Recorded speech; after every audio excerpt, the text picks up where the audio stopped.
রাজনৈতিক দল ও সংস্কার নিয়ে তথ্য উপদেষ্টা নাহিদ ইসলামের মন্তব্যের সমালোচনা করেছেন বিএনপি নেতারা। তারা বলছেন, এই ধরনের বক্তব্য জাতীয় ঐক্যে ফাটল ধরাতে পারে।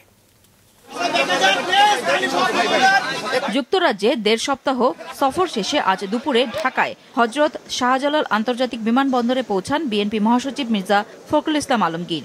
সেখানে তিনি সাংবাদিকদের বলেন, রাজনৈতিক দলগুলো অন্তর্বর্তী সরকারকে ব্যর্থ প্রমাণ করার চেষ্টা করছে বলে তথ্য ও সম্প্রচার উপদেষ্টা যে বক্তব্য দিয়েছেন তা রাজনীতি বিরোধী। জানান, বিএনপি সংস্কারের চেয়ে নির্বাচনকে প্রাধান্য দিচ্ছে এমন ধারণাও ভুল। ওনার এই বক্তব্য এটা রাজনীতি বিরোধী বক্তব্য এবং আমি আশা করি না যে তারা এই ধরনের বক্তব্য রাখবে।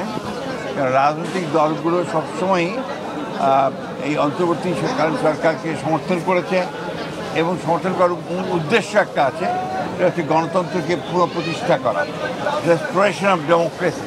প্রশ্ন ছিল, ভারতের সাথে বাংলাদেশের সম্পর্কের যে টানাপোড়েন চলছে তার সমাধান কোথায়? আলোচনার মধ্যে দিয়ে তো সমাধান হবে, এগুচ্ছে তো।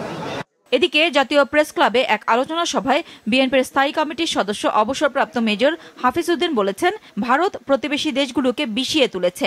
ভারত তাদের মনটা অত্যন্ত ক্ষুদ্র, প্রত্যেকটি প্রতিবেশী রাষ্ট্রকে তারা বিষিয়ে তুলেছে।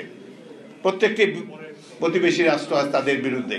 সবচেয়ে বড় হিন্দু রাষ্ট্র নেপাল, তারা পর্যন্ত এদের বিরুদ্ধে।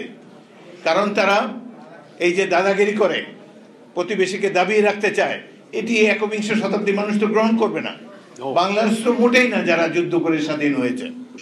বিকেলে দলের কেন্দ্রীয় কার্যালয়ে মহান বিজয় দিবস উপলক্ষে বিএনপির কর্মসূচি নিয়ে যৌথ সভা শেষে দলের সিনিয়র যুগ্ম মহাসচিব রুহুল কবির রিজভীও তথ্য উপদেষ্টার বক্তব্যের সমালোচনা করেন। এটা ঐক্যের মধ্যে এক ধরনের ফাটলের সৃষ্টি। আপনাদের প্রধান দায়িত্ব প্রয়োজনীয় সংস্কারগুলো করে অবাধ সুষ্ঠু নির্বাচন।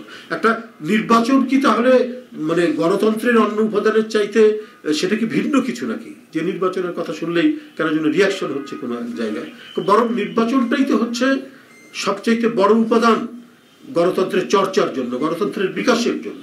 নুরুন নাহার উইলি, মাছরাঙা সংবাদ, ঢাকা।